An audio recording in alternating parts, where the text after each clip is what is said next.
तर आज आपण सेंद्रिय शेती या विषयावर आपण शेतकरी बांधवांसोबत चर्चा करणार आहोत।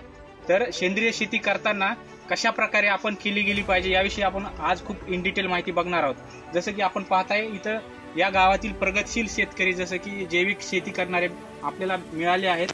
तर नमस्कार, तुम्ही इथं टाइम दिल्याबद्दल। तर तुम्ही इथं पाहू शकता की या शेतकऱ्याने एक नवीन पद्धतीने सेंद्रिय पिकाची लागवड केली आहे। त्याच्यामध्ये केळी आहे, संत्री, मोसंबी आणि पपई हे पिकं आहेत।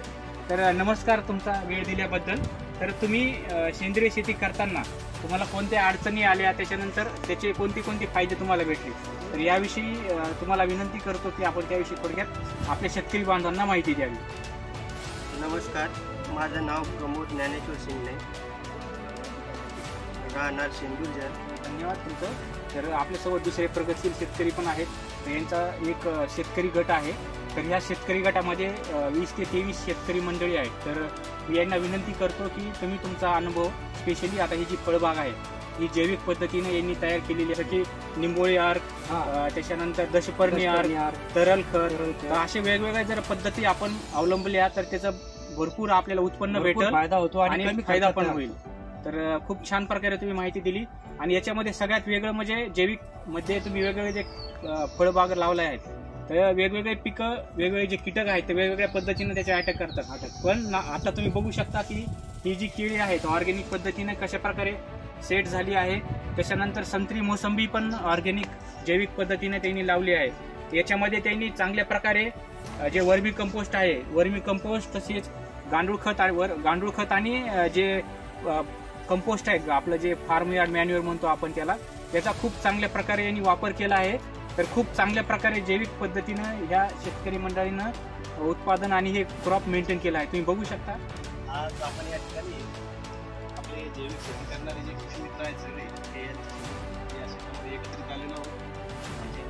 शिंदे यांच्या शेतामध्ये आज आपण पाहतो की यांनी एकदम चांगल्या प्रकारे आपण जे मिश्र पीक पद्धती म्हणतो त्याचा अवलंब करून चांगलं उत्पन्न, कमी शेतीमध्ये जास्त उत्पन्न घेण्याचं या ठिकाणी त्यांनी एक नवीन कला या ठिकाणी अवगत करून त्याचा आपल्या शेतीमध्ये उपयोग करताना पाहत आहोत। आपण या ठिकाणी केळी आहे, त्यानंतर संत्रा आहे, पपई आहे, 3 पिकं त्यांनी एकत्र करून त्यांच्या शेतीला एक चांगलं उत्पादनाचं साधन या ठिकाणी तयार केलेलं आहे। हे तयार करत असताना आपण पाहतो त्यांचा एक शेतकरी गट आहे। त्या शेतकरी गटाच्या मार्फत त्यांनी जैविक मिशन किंवा जैविक शेती या पद्धतीचा वापर केला। त्यांनी एकत्र येऊन जैविक शेतीविषयीची माहिती घेतली।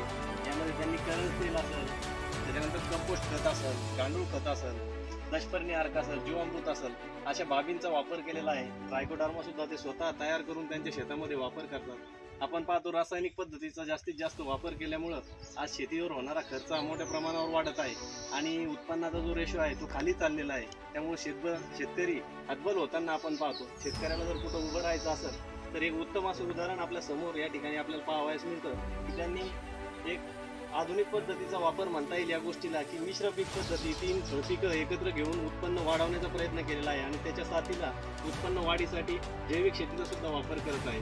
जैविक शेतीमुळे स्वतःच ते खत तयार करतात, त्यामुळं की ज्यांचं कीड असेल, त्यावरील रोग असेल किंवा ज्या पिकांना आवश्यक अन्नद्रव्य आहे, या सर्व गोष्टीची एकत्र तयारी करून ते पिकाला देतात।